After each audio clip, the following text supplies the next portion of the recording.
పరమ తండ్రి మిమ్ము ఆరాధించేదం. పరమ తండ్రి నిన్ను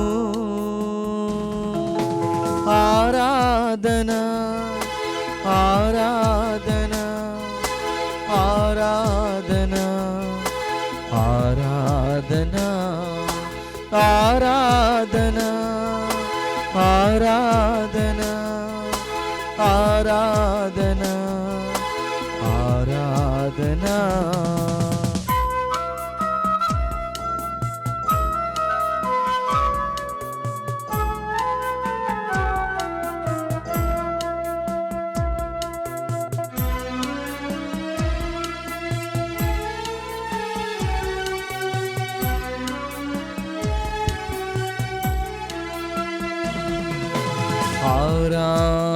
ఆరాధించేదం యేసు ప్రభు మిమ్ము ఆరాధించేదం. యేసు ప్రభు మిమ్ము ఆరాధన ఆరాధన ఆరాధన ఆరాధన ఆరాధన ఆరాధన ఆరాధన ఆరాధన.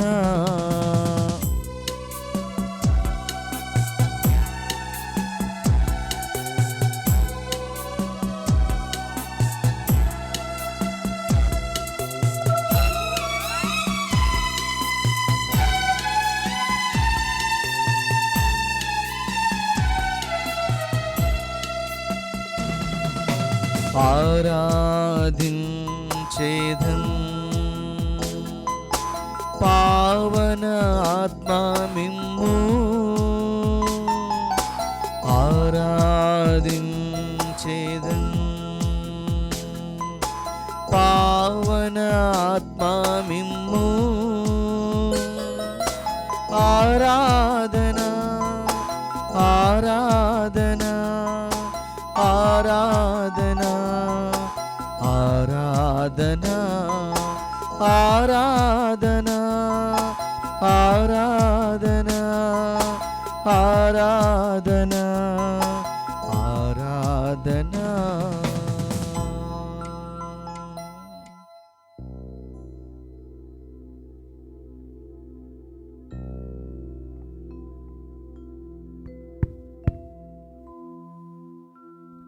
పరిశుద్ధ పరమ దివ్య సప్రసాదమునకు సదాకాలము ఆరాధన స్తుతి స్తోత్రములు నమస్కారములు కలుగునుగాక.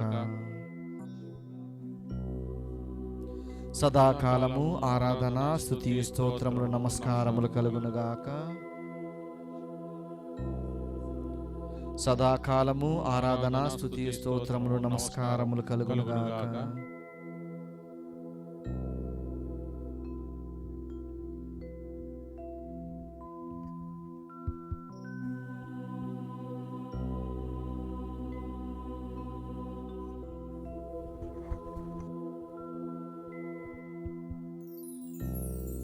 ప్రియమైన సహోదరి సహోదరులారా, మరి ఒకసారి దివ్య సప్రసాద రూపంలో మన యొద్దకు విచ్చేసిన మనుష్య కుమారుడైన నిజదేవుడైన యేసు క్రీస్తుని ఆరాధించే భాగ్యమును దేవుడు మనకు ఇచ్చి ఉన్నారు. ఆయన కేవలము మానవుడు మాత్రమే కాదు, నిజదేవుడు, లోకరక్షకుడు, మన సమస్తం, మన ఆధారం. ఆయన మన మధ్య ఉన్నారని, మనతో ఉండుట ఆయనకు ఇష్టమని, మనల్ని నడిపించటానికి, మన జీవిత యాత్రలో తోడుగా ఉండటానికి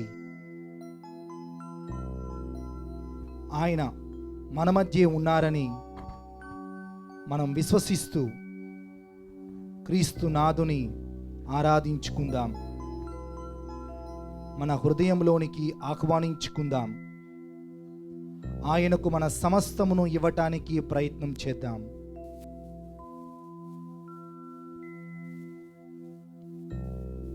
ఆయన దేవుడు కాబట్టి ఆయనకు సమస్తమును మనం ఇవ్వాలి.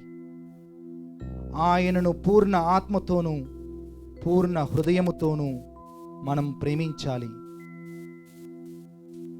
అలా ప్రేమిస్తామని, ఆయనకు మన జీవితంలో మొదటి స్థానాన్ని ఇస్తామని, ఆయన్ను వెంట పెట్టుకొని మన జీవిత యాత్రను కొనసాగిస్తామని మాట ఇద్దాం. అలా చేయటానికి కావలసిన దృఢమైన విశ్వాసాన్ని మనకు దయచేయమని ఆ ప్రభువుని కోరుకుందాం. ఆయన నిజమైన దేవుడు కాబట్టి ఆయనకు మనము ఆరాధన ఇవ్వాలి. ఆరాధించుదాం, స్తుతిద్దాం. దేవుని యొక్క ఘనతను చాటి చెబుదాం. దేవుడు మనకిచ్చినటువంటి విశ్వాసాన్ని ఇతరులతో పంచుకుందాం. ఈ గొప్ప వరాన్ని గొయ్యి తీసి పాతిపెట్టినట్టుగా చేయకుండా ఇతరులతో పంచుకోవటానికి ప్రయత్నం చేద్దాం.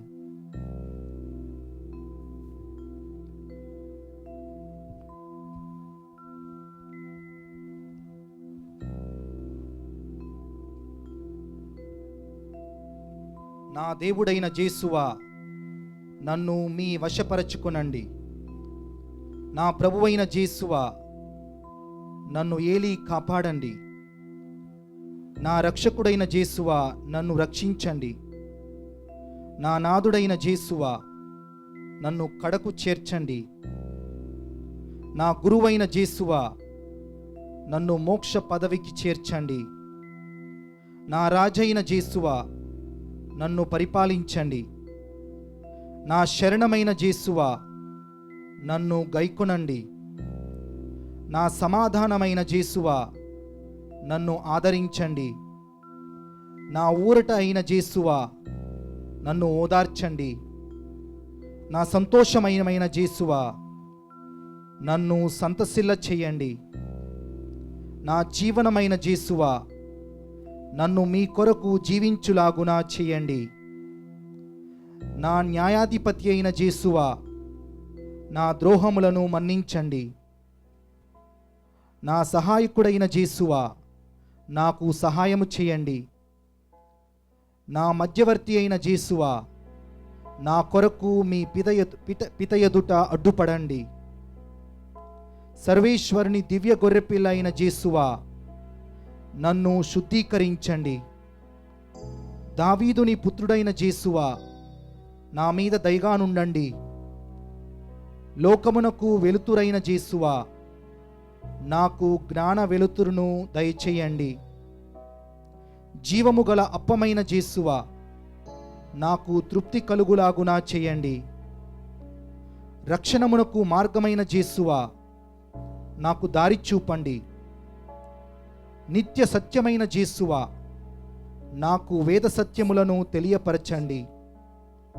పితతోనూ పవిత్రాత్మతోనూ సదాకాలము పరలోక భూలోక రాజ్య పాలనము చేయు యేసువా, నా మనవులను ఆలకించండి.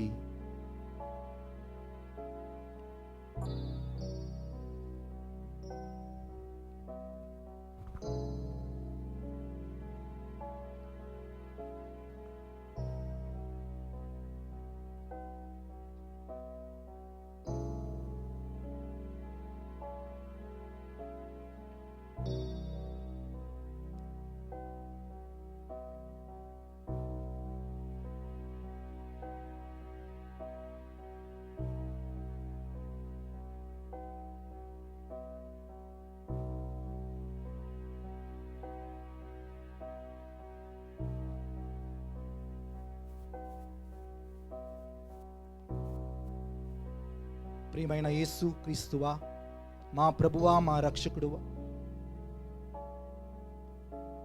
చాలాసార్లు మిమ్మలను వెతుకుచూ ఉన్నాం.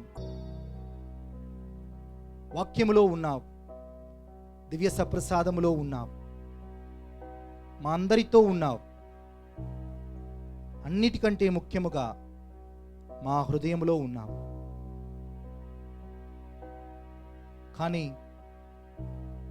మా హృదయంలో నిన్ను వెతకకుండా బయట అన్ని చోట్ల మిమ్ములను వెతుకుతూ అక్కడ మీరు కనిపించకుండా ఉన్నప్పుడు నిరాశపడుతూ మేము జీవిస్తూ ఉన్నాం. ఈ క్షణంలో నా హృదయంలోనే, మా హృదయంలోనే నీవు ఉంటున్నావని, అక్కడ ఉండటానికి నీవు ఇష్టపడతావని, అక్కడే నిజముగా నిన్ను వెతకాలని మాకు తెలియపరచండి.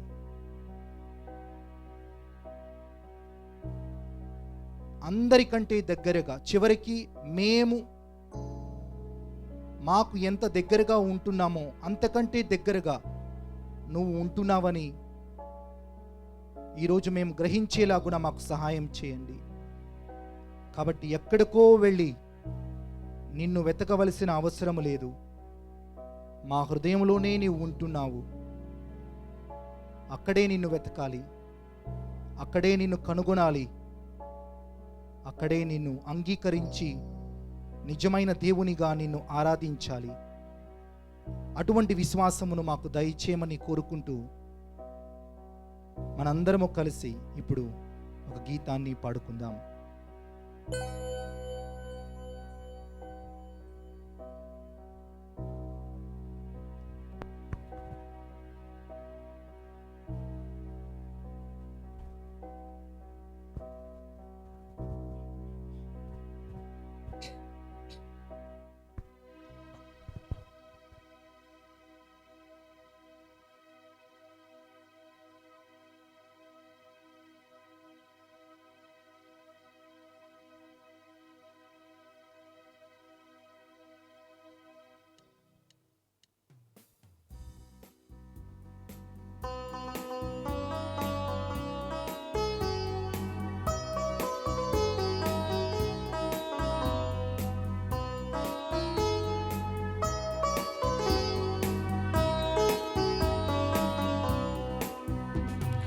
వెతకని చోటే లేదు నా దేవుని కోసం,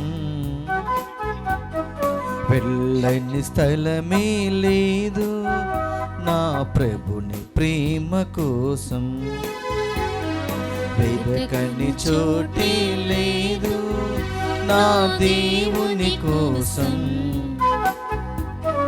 వెళ్ళని స్థలమే లేదు నా ప్రభుని ప్రేమ కోసం. వెదకి తిని వేసారి తిని అంతటా తిరిగితి, వెదకి తిని వేసారి తిని అంతటా తిరిగితి, తను కానరాక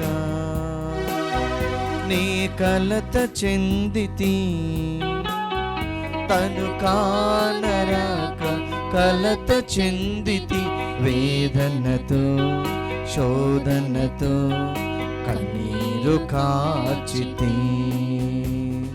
నాలోకి తొంగి చూస్తే నా గుండెలో ఉన్నాడు, నాలోకి తొంగి చూస్తే నా గుండెలో ఉన్నాడు.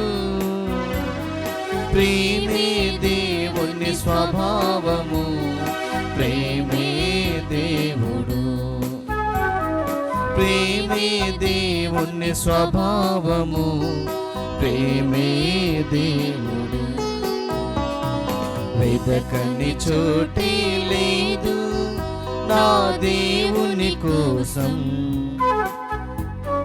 వెళ్ళని స్థలమే లేదు నా ప్రభుని ప్రేమ కోసం.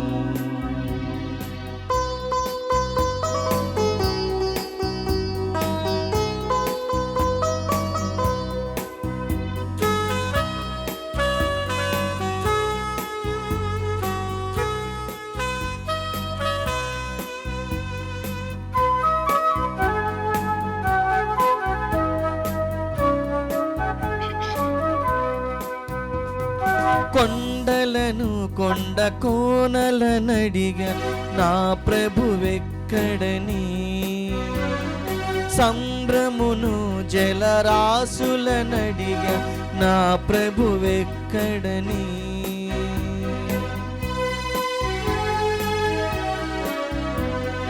కొండలను కొండ కోనలనడిగా నా ప్రభువెక్కడని, సంద్రమును జలరాశులనడిగా నా ప్రభువెక్కడని, అడవులనడిగా అందు జీవులనడిగా, అడవులనడిగా జీవులనడిగా ఉల్లుకే లేదు పలుకే లేదు జవాబే లేదు. నాలోకి తుంగి చూస్తే నా గుండెల్లో ఉన్నాడు, నాలోకి తుంగి చూస్తే నా గుండెలో ఉన్నాడు. ప్రేమే దేవుని స్వభావము, ప్రేమే దేవుడు, ప్రేమే దేవుని స్వభావము, ప్రేమే దేవుడు. వెదకని చోటే లేదు నా దేవుని కోసం, వెళ్ళని స్థలమే లేదు నా ప్రభుని ప్రేమ కోసం. వెదకని చోటే లేదు నా దేవుని కోసం, వెళ్ళని స్థలమే లేదు నా ప్రభుని ప్రేమ కోసం.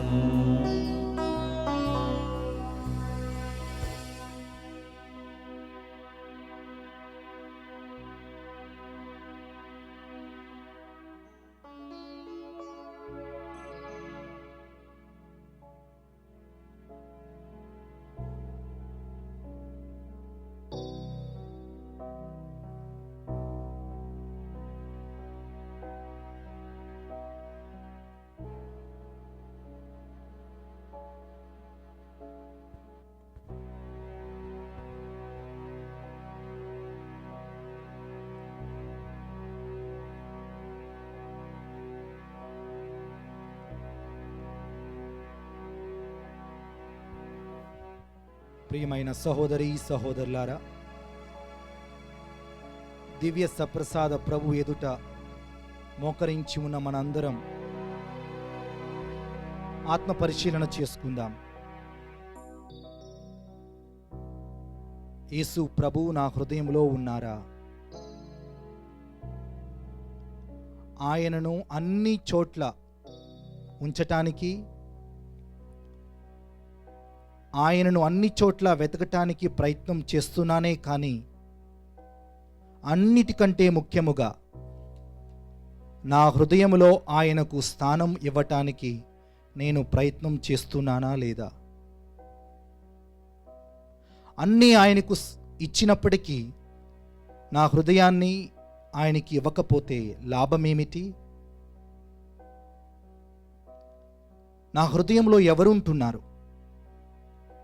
నా హృదయంలో ఎటువంటి ఆలోచనలకు నేను స్థానమిస్తున్నాను? నా హృదయంలో ఎంత భాగాన్ని యేసుకు ఇస్తున్నాను? 30%, 40%, 50%? అది సరిపోదు. 100% యేసుకి ఇవ్వాలి. మత్తయి సువార్తలో యేసు ప్రభు చెప్పినట్లుగా, నా శిష్యుడుగా ఉండాలి అంటే అందరికంటే ఎక్కువగా నన్ను ప్రేమించాలి. ఆ ప్రేమ ఎక్కడి నుంచి రావాలి? హృదయము నుంచి రావాలి.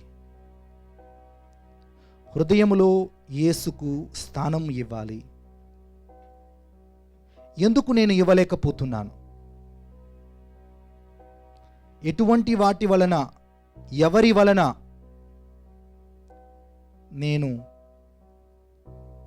దేవుని కుమారుడైన నిజదేవుడైన యేసుకు నా హృదయాన్ని ఇవ్వలేకపోతున్నాను. ఎటువంటి విషయాలతో, ఎటువంటి వస్తువులతో, ఎటువంటి మనుష్యులతో నా హృదయాన్ని నింపివేసుకుంటున్నాను? ఆత్మ పరిశీలన చేసుకుందాం.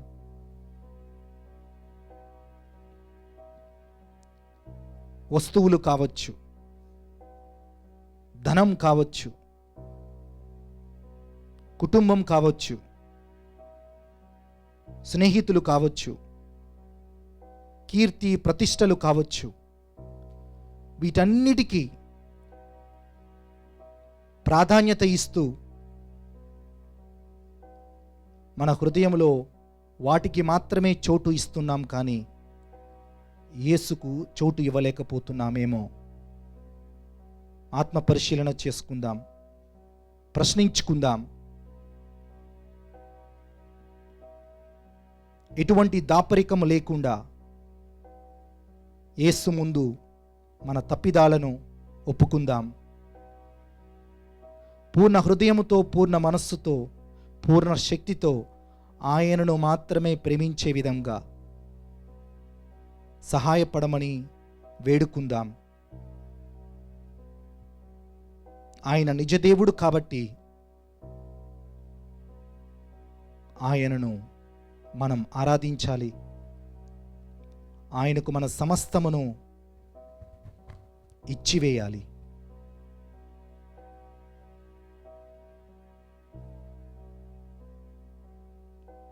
అందుకు సహాయం చేయమని వేడుకుందాం.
మార్కు సువార్త 1వ అధ్యాయము వచనములు 14 మరియు 15.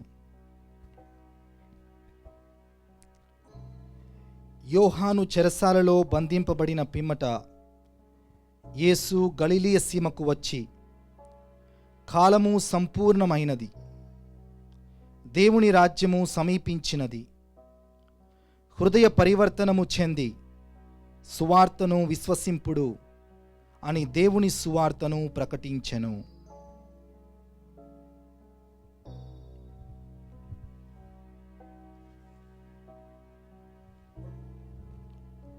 ప్రియమైన సహోదరి సహోదరులారా, యేసుక్రీస్తు తన బహిరంగ జీవితాన్ని ప్రారంభించినప్పుడు ఆయన పలికినటువంటి మొదటి పలుకులను మనం ఇప్పుడు విని ఉన్నాం. కాలము సంపూర్ణమైనది, దేవుని రాజ్యము సమీపించినది, హృదయ పరివర్తన చెంది సువార్తను విశ్వసింపుడు.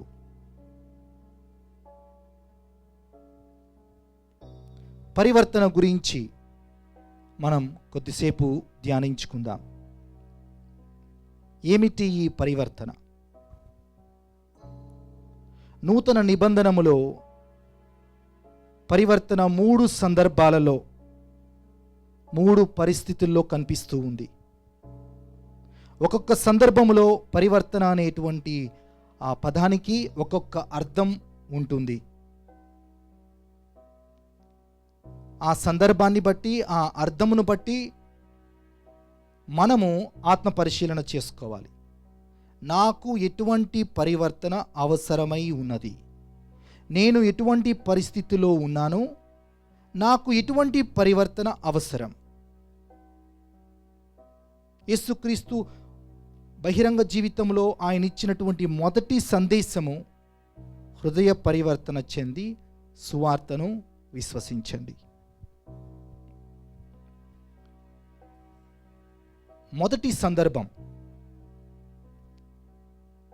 మొదటి సందర్భంలో పరివర్తన అనేటువంటి పదానికి ఉన్న అర్థం ఏమిటి అంటే వెనక్కి వెళ్ళటం.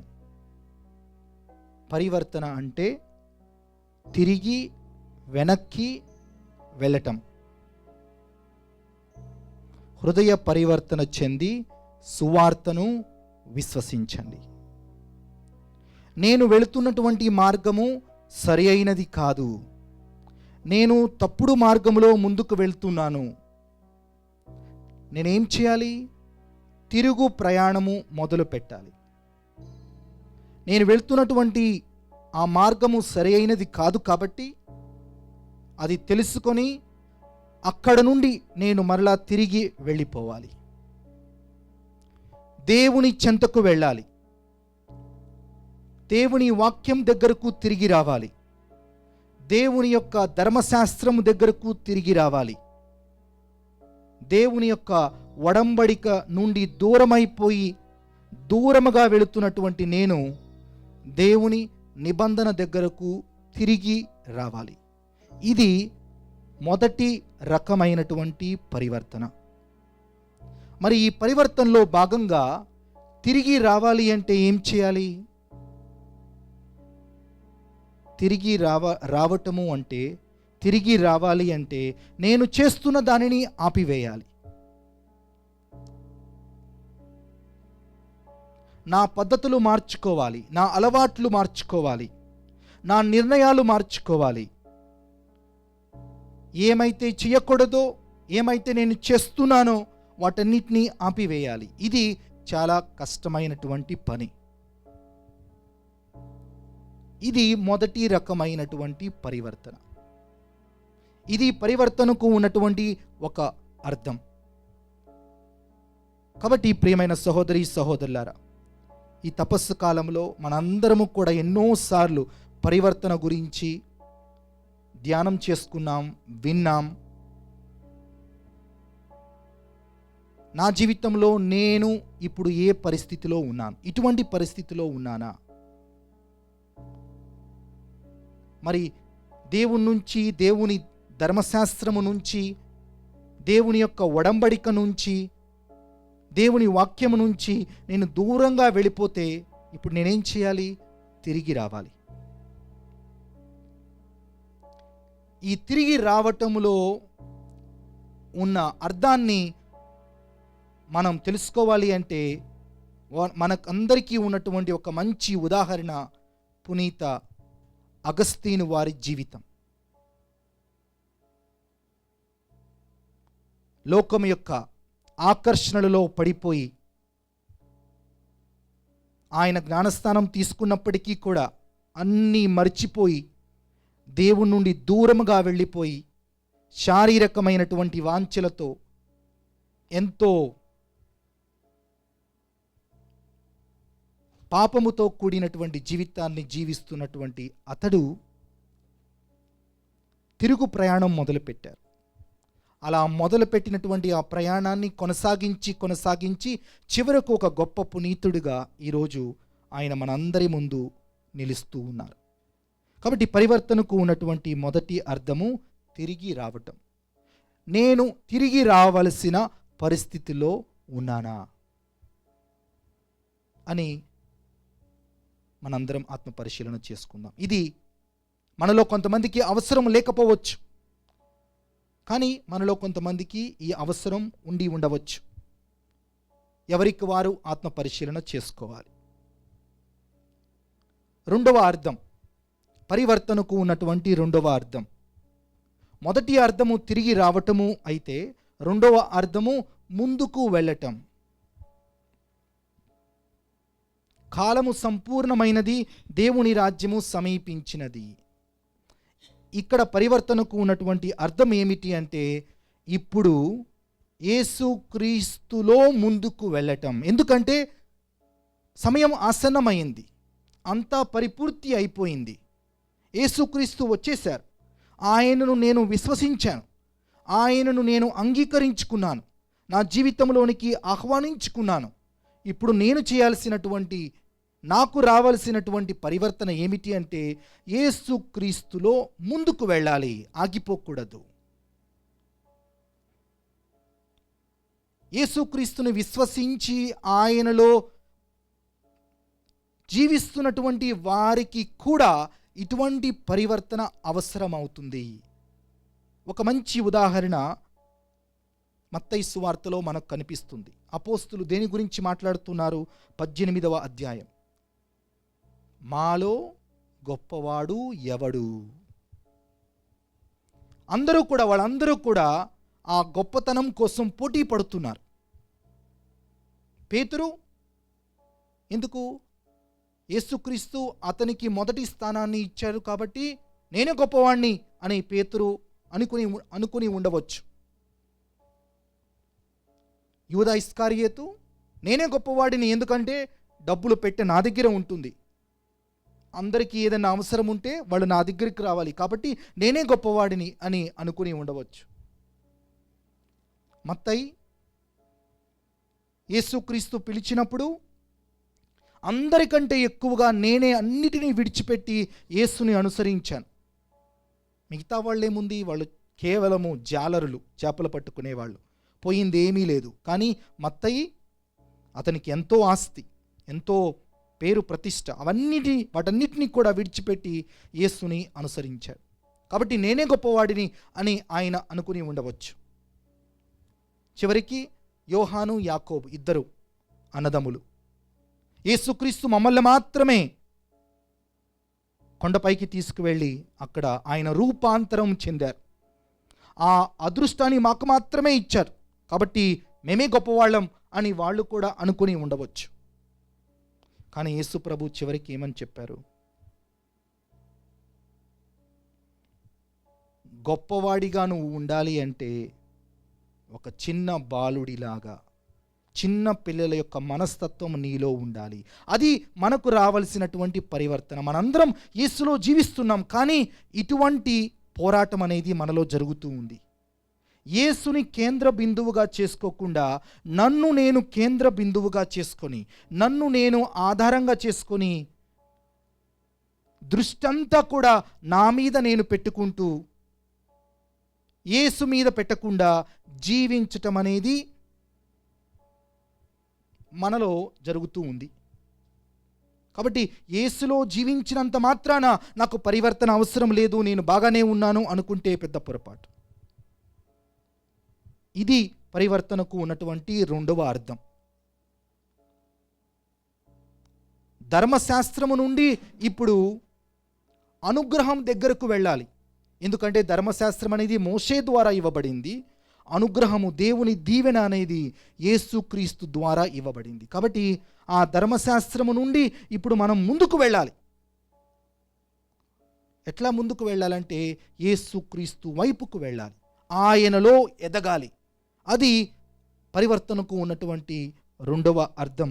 ప్రియమైన సహోదరి సహోదరులారా, నన్ను నేను కేంద్ర బిందువుగా చేసుకోకుండా యేసుని కేంద్ర బిందువుగా చేసుకోవాలి. నా కోసం బ్రతక్కోకుండా యేసు కోసం బ్రతకాలి. ఆయనను నా జీవితానికి ఆధారంగా చేసుకోవాలి. ఇది రెండవ అర్థం. మరి పరివర్తనకు ఉన్నటువంటి మూడవ అర్థం ఏమిటి? మూడవ అర్థం ఏమిటి అంటే, ఇది కూడా యేసులో జీవిస్తున్నటువంటి వారికి కావలసినటువంటి పరివర్తన. నులివెచ్చని తనము నుండి బయటకు రావటం, ఉత్సాహకరమైన క్రైస్తవ జీవితాన్ని జీవించటం, ఇది మూడవ రకమైనటువంటి పరివర్తన. దర్శన గ్రంథంలో మనం చదువుతూ ఉన్నాం. 3వ అధ్యాయము 15వ వచనం నుండి ఈ విధంగా మనం చదువుతూ ఉన్నాం. నీ కృత్యములు, నీ పనులు నాకు తెలియను. నీవు చల్లగానైనా వేడిగానైనా లేవు. నీవు ఆ రెంటిలో ఏదో ఒకటైనా ఎంత బాగుండేది. కనుక నిన్ను నా నోటి నుండి ఉమియబోవుచున్నాను అని అక్కడ మనం చదువుతూ ఉన్నాం. ఇది మూడవ రకమైనటువంటి పరివర్తన. ప్రియమైన సహోదరి సహోదరులారా, మనము చల్లగా ఉండటం లేదు, వేడిగా ఉండటం లేదు, నులివెచ్చగా ఉంటున్నాం. ఆ నులివెచ్చని జీవితము నుండి ఉత్సాహకరమైన పరిపూర్ణమైన క్రైస్తవ జీవితము వైపు వెళ్ళటమే మనకు రావలసినటువంటి పరివర్తన. ప్రియమైన సహోదరి సహోదరులారా, ఈ విధంగా ఈ పరివర్తన అనేటువంటి పదానికి 3 అర్థాలను మనం చూస్తూ ఉన్నాం. కాబట్టి ఇప్పుడు మనం అడగవలసిన ప్రశ్న ఏంటంటే, నేను ఏ పరిస్థితుల్లో ఏ సందర్భంలో ఉన్నాను, నాకు ఎటువంటి పరివర్తన కావాలి? నేను వెనక్కి తిరిగి వెళ్ళాలా? అటువంటి పరివర్తన నాకు అవసరమా? అవసరమైతే నేను వెనక్కి తిరిగి వెళ్ళాలి. లేకపోతే యేసులో ముందుకు వెళ్ళాలా? యేసుని నా జీవితానికి ఆధారంగా చేసుకొని ముందుకు వెళ్ళాలా? అప్పుడు ముందుకు వెళ్ళాల్సినటువంటి పరిస్థితి నాకు కనిపిస్తుంది. ఆ రెండు కాకుండా నేను మామూలుగా ఒక యావరేజ్ క్రిస్టియన్ అంటారు, అటు వేడిగా లేకుండా ఇటు చల్లగా లేకుండా ఏదో పైన జీవిస్తూ అవసరమైనది చేస్తూ ఎటువంటి ఉత్సాహము, ఎటువంటి పరిపూర్ణమైనటువంటి క్రైస్తవ జీవితము లేకుండా ఏదో చేయాల్సింది చేస్తూ రూల్స్ పాటిస్తూ అటువంటి క్రైస్తవ జీవితాన్ని జీవిస్తే నాకు రావాల్సిన పరివర్తన ఏమిటి? పరిపూర్ణమైన, ఉత్సాహకరమైన, హృదయపూర్వకమైన క్రైస్తవ జీవితాన్ని జీవించాల్సినటువంటి పరివర్తన నాకు అవసరం. ఈ మూడింటిలో నాకు కావలసిన పరివర్తన ఏమిటి, నాకు రావలసిన పరివర్తన ఏమిటి అని మనందరం ఆత్మపరిశీలన చేసుకుందాం. దివ్య సప్రసాదంలో ఉన్న యేసు ప్రభు ఖచ్చితంగా ఏమని కోరుకుంటున్నారు? మనం ఆయనలో వెదగాలని కోరుకుంటున్నారు. ఉత్సాహకరమైన, సంపూర్ణమైన, హృదయపూర్వకమైనటువంటి క్రైస్తవ జీవితాన్ని జీవించాలని కోరుకుంటున్నారు. అలా జీవించకపోతే వాక్యములో మనం విన్నట్లుగా మనము కూడా ఉమియవేయబడతాం. ఎందుకంటే వేడిగా లేము, వెచ్చగా లేము, చల్లగా లేము, నులివెచ్చగా ఉంటున్నాం. అటువంటి క్రైస్తవ జీవితం నుండి మనందరము, ముఖ్యంగా ఇది మన క్రైస్తవులకు వర్తిస్తుంది, మనందరం విశ్వసిస్తున్నాం, ప్రార్థన చేస్తున్నాం, అంతా బాగుంది అని చెప్పి మనం అనుకుంటున్నాం. కానీ నిజం చెప్పాలంటే నులివెచ్చని క్రైస్తవులుగా మనం జీవిస్తూ ఉన్నాం. దాని నుండి బయటకు వచ్చి హృదయపూర్వకమైన, ఉత్సాహమైన, సంపూర్ణమైన దేవునిలో విశ్వాస జీవితాన్ని జీవించే భాగ్యాన్ని మనకు దయచేయమని దివ్య సప్రసాదంలో వేయించేసి ఉన్న ప్రభువుని కోరుకుంటూ ప్రార్థన చేసుకుందాం. మనం చేసినటువంటి పొరపాట్లను, తప్పిదములను జ్ఞప్తికి చేసుకొని మన్నింపు కోరుకొని హృదయ పరివర్తన చెంది ఒక నూతన జీవితాన్ని ప్రారంభించడానికి మనం ప్రయత్నం చేద్దాం.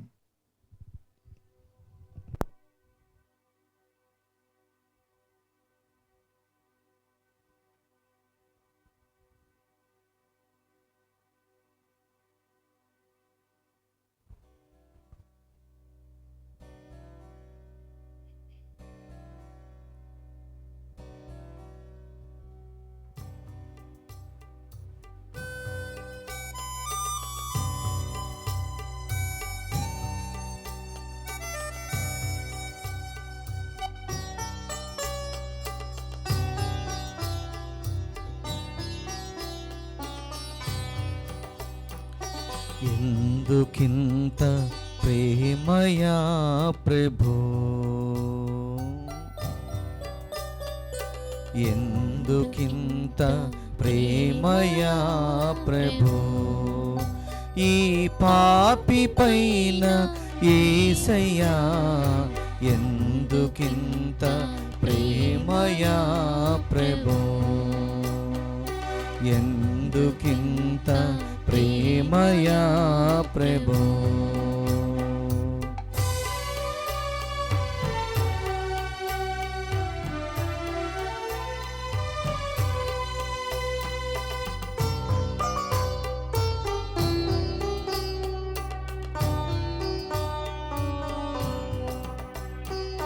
పరము వీడి భువికి వచ్చి సిలువ మోసి ప్రాణమిచ్చి,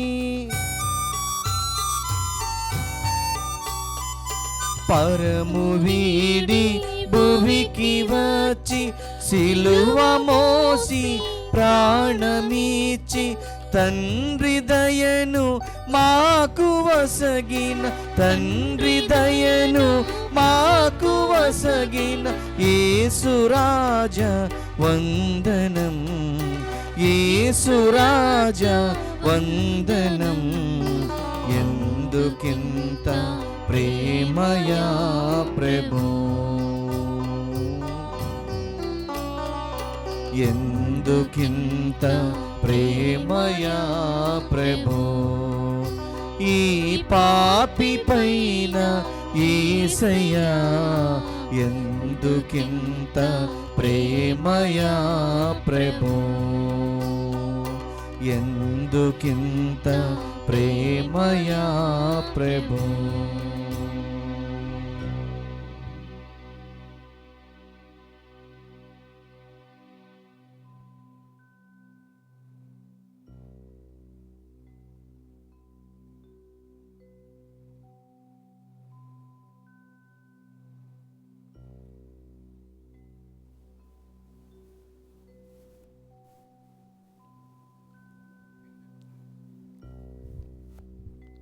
ఆ దివ్య సప్రసాద్ ప్రభువునకు మన విన్నపాలను అవసరములను సమర్పించుకుందాం. ముఖ్యంగా ఈరోజు మనం ధ్యానం చేసుకున్నటువంటి విషయాలను బట్టి మనందరిలో హృదయ పరివర్తన రావాలని, మన కథోలిక శ్రీ సభలో మార్పు రావాలని, మనందరము కూడా ఉత్సాహవంతమైన హృదయపూర్వకమైన నిండు క్రైస్తవ జీవితాన్ని జీవించటానికి మనకు సహాయం చేయమని ఆ ప్రభువుని వేడుకుందాం, ప్రార్థన చేసుకుందాం. ఓ ప్రభువా, నీవు స్థాపించినటువంటి తిరుసభను దీవించండి, ఆశీర్వదించండి. ఈ తిరుసభను నడిపిస్తున్నటువంటి పాపు గారిని, మేత్రాణులను, గురువులను, ఎవరైతే నాయకులుగా ఈ తిరుసభలో పరిపాలిస్తున్నారో వారందరినీ కూడా ప్రత్యేకంగా ఆశీర్వదించి, వారందరూ కూడా విశ్వాసములో ఎదుగుతూ ఉత్సాహపూరితమైన క్రైస్తవ జీవితాన్ని జీవిస్తూ, ఆ జీవితాన్ని ఒక సాక్ష్యముగా ఈ లోకానికి చూపిస్తూ, నీ వైపు ఈ లోకం యొక్క ప్రజలను నడిపించడానికి కావలసిన శక్తులను, సామర్థ్యాలను వారికి దయచేయమని ఓ ప్రభువా మేం చేయు ప్రార్థన ఆలకించండి. ఓ ప్రభువా మేం చేయు ప్రార్థన ఆలకించండి. ఓ ప్రభువా, మా దేశాన్ని ఆశీర్వదించండి. ప్రపంచంలో ఉన్న నాయకులందరినీ, వారి వారి దేశాలను, ప్రజలను ఆశీర్వదించండి. ఎన్నో నెలల నుంచి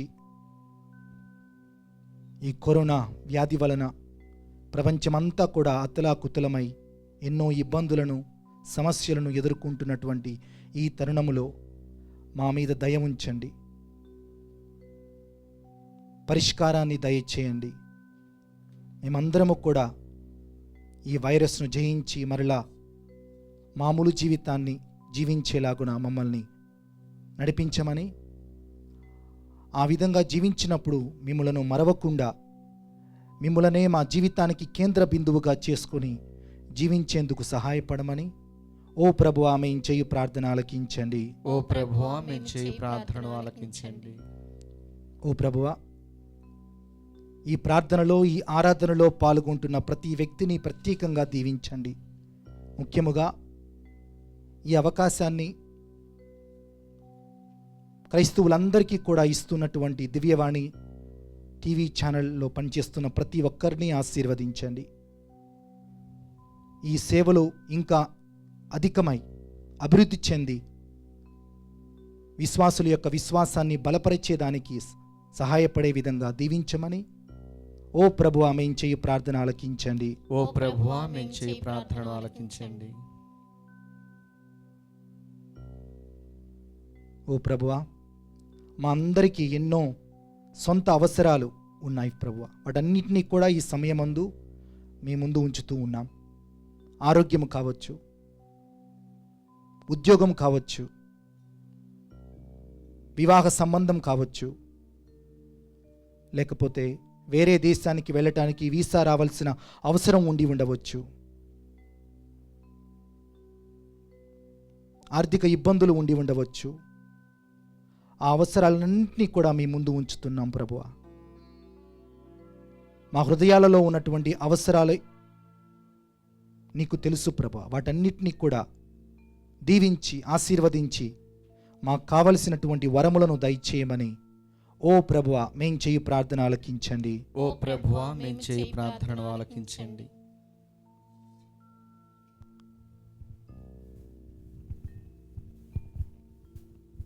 మన మనవులన్నింటినీ యేసుక్రీస్తు పవిత్ర నామము ద్వారా ఆ పరలోక తండ్రికి సమర్పిస్తూ మరి ఒకసారి ప్రార్థన చేద్దాం.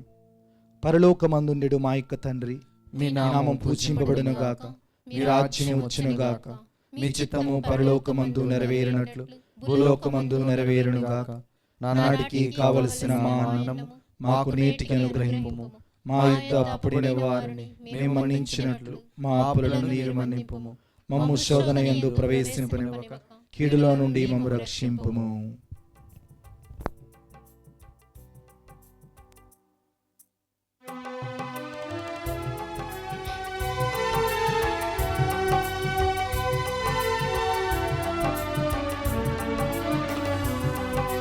శిరమును వంచుడి వినయము తోడ నీ మహాయాద్భుత వరవాహిని.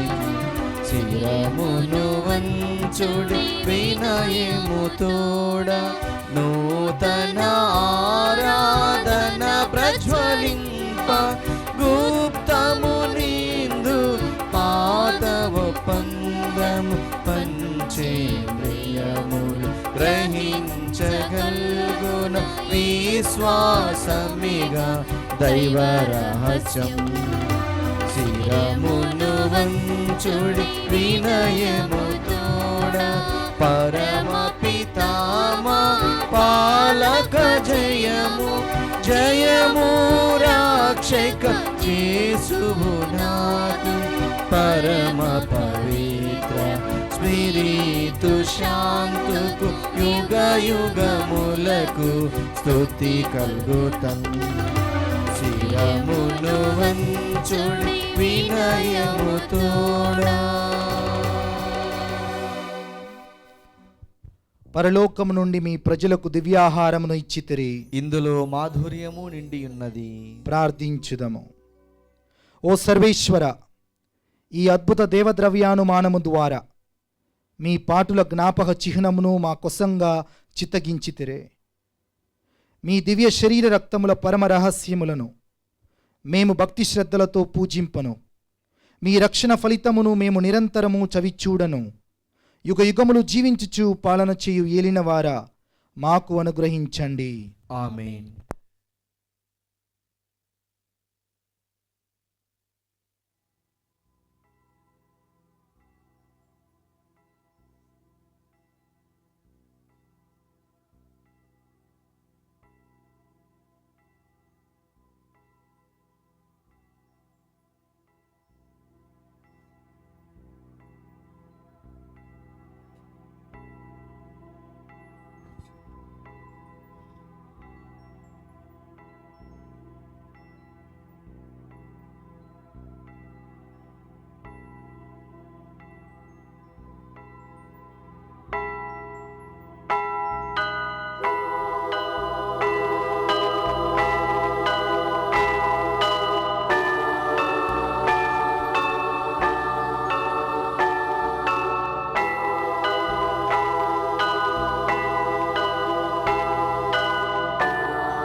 దేవుడు స్తుతింపబడునుగాక. దేవుని పరిశుద్ధ నామము స్తుతింపబడునుగాక. నిజ దేవుడును నిజ మనుషుడైన యేసుక్రీస్తువు స్తుతింపబడునుగాక. యేసువు యొక్క పవిత్ర నామము స్తుతింపబడునుగాక. యేసువు యొక్క మిక్కిలి పరిశుద్ధ హృదయము స్తుతింపబడునుగాక. అతని మిక్కిలి పవిత్ర రక్తము స్తుతింపబడునుగాక. పీఠం యొక్క మిక్కిలి పరిశుద్ధ దేవద్రవ్యానుమానమందు యేసువు స్తుతింపబడునుగాక. ఓదార్చువారైన స్పిరితు శాంతువు స్తుతింపబడునుగాక. దేవుని గొప్ప తల్లియగు మిక్కిలి పరిశుద్ధ మరియమ్మ స్తుతింపబడునుగాక. ఆమె యొక్క పరిశుద్ధమును నిష్కళంకమునైన ఉద్భవము స్తుతింపబడునుగాక.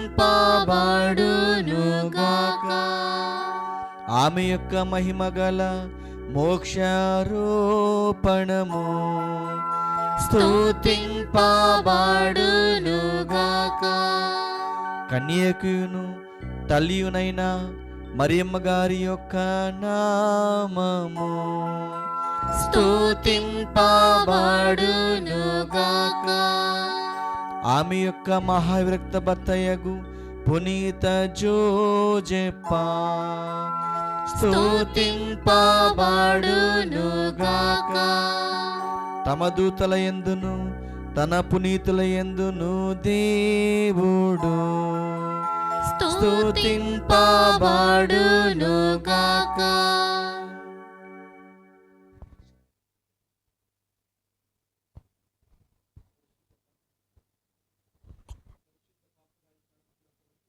చుదము. పరలోకమందునడు మా యొక్క తండ్రి, మీ నామం పూజింపబడునుగాక, మీ రాజ్యము వచ్చునుగాక, మీ చిత్తము పరలోకమందు నెరవేరినట్లు భూలోకమందు నెరవేరునుగాక. నానాడికి కావలసిన మా అన్నము మాకు నేటికి అనుగ్రహించుము. మా యొద్ద అప్పుబడిన వారిని మేము మన్నించినట్లు మా అప్పులను నీవు మన్నించుము. మమ్ము శోధన యందు ప్రవేశింపనివ్వక కీడులో నుండి మమ్ము రక్షింపుము. దేవర ప్రసాదము చేత నిన్ను మరియు మా వందనము. ఏలిన వారు మీతో ఉన్నారు, స్త్రీలలో ఆశీర్వదింపబడిన వారు మీరే, నీ గర్భఫలమగు యేసు ఆశీర్వదింపబడిన వారగునే. పరిశుద్ధ మరియమ్మ సర్వేశ్వరుని యొక్క మాత, పాపాత్ముల మా ఇండు మా కొరకు ఇప్పుడును మా మరణ సమయమందు ప్రార్థించండి. ఆమేన్. పితా పుత్ర పవిత్రాత్మకు మహిమ కలుగునుగాక. ఆదిలో కలుగునట్లు ఇప్పుడెప్పుడు సదాకాలం కలుగునుగాక.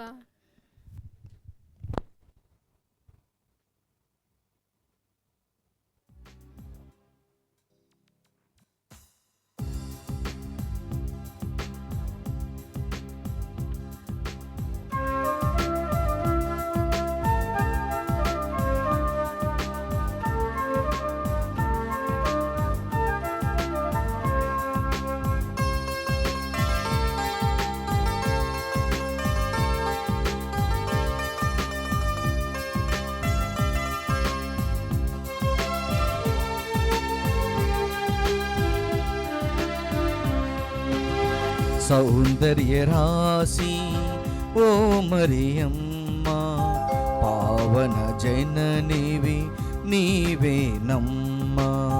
సౌందర్య రాశి ఓ మరియమ్మ, పావన జననివి నీవేనమ్మా. నీ చెంత నిలచి వేడితి మమ్మా, నీ చెంత నిలచి వేడితి మమ్మా. మాకై నీ సుతుని ప్రార్థించుమమ్మా. మాకై నీ సుతుని ప్రార్థించుమమ్మా. సౌందర్య రాశి ఓ మరియమ్మ, పావన జననివి నీవేనమ్మా. సౌందర్య రాశి ఓ మరియమ్మ, పావన జననివి నీవేనమ్మా.